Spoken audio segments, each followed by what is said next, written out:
السلام علیکم میډم. وعلیکم السلام. څنګه چل دی بچو؟ تاسو خو نن جوړې څه ډېر بېغمه شوي نه یې؟ تاسو داسې کوئ لکه چې څه ویلفیر کلب ته نه بلکې انټرټینمنټ کلب ته راغلي یې. څنګه چل دی؟ څه کار مار به کوو که نه به کوو؟ نه میډم موږ نن کار نه کوو. نه میډم موږ هم نه کېږي نن کار ته. بلی خیر خو بس دی؟ میډم موږ نن کار نه کوو. اخو خیر خو دی. رڼا بچې څنګه چل دی؟ خبره جوړې څه د خوشحالۍ نه؟ او میډم رڼا زموږ نه روانه ده بس لاړه پردیش وه. او میډم بس لاړه پردیش وه. دا خو ډېره ښه خبره ده.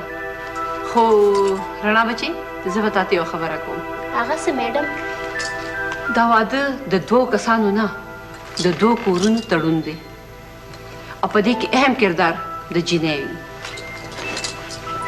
تاسو ماشاءالله تعلیم یافته جینکۍ یې، په ښه ماحول کې لویې شوي یې او په دې اداره کې مو ډېر کارونه سرته رسولی دي. څنګه چې موږ خپل فکر د علم په رڼا باندې روښانه کړی دی، دغه رڼا ځان سره بل کور ته یوسئ. خپل علم عملي کړئ. انسان دنیا ته د بل خدمت دپاره رالېږلی شوی دی.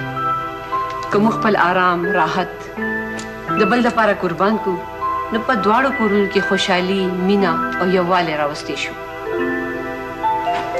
رڼا بچې خیر خو دی که نه؟ ته څه سوچ زما خیال دی زه به لاړه شم. ستاسو د کار کولو موډ نه دی او په ما باندې ډېرې ذمهوارۍ دي. ټیک شو؟ تاسو خپل ګپ لګوئ، زه به دننه لاړه شم. ټیک شو؟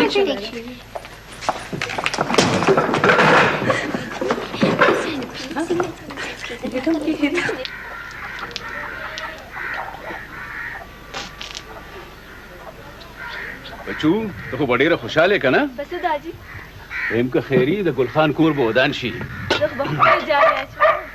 او که خیري تا له به هم ښکلې جامې علم او ده له به هم که خیري ښایسته ښایسته جامې علم. او که نه داجي مله به شمې د جامو نه هم ښکلې جامې اخلي.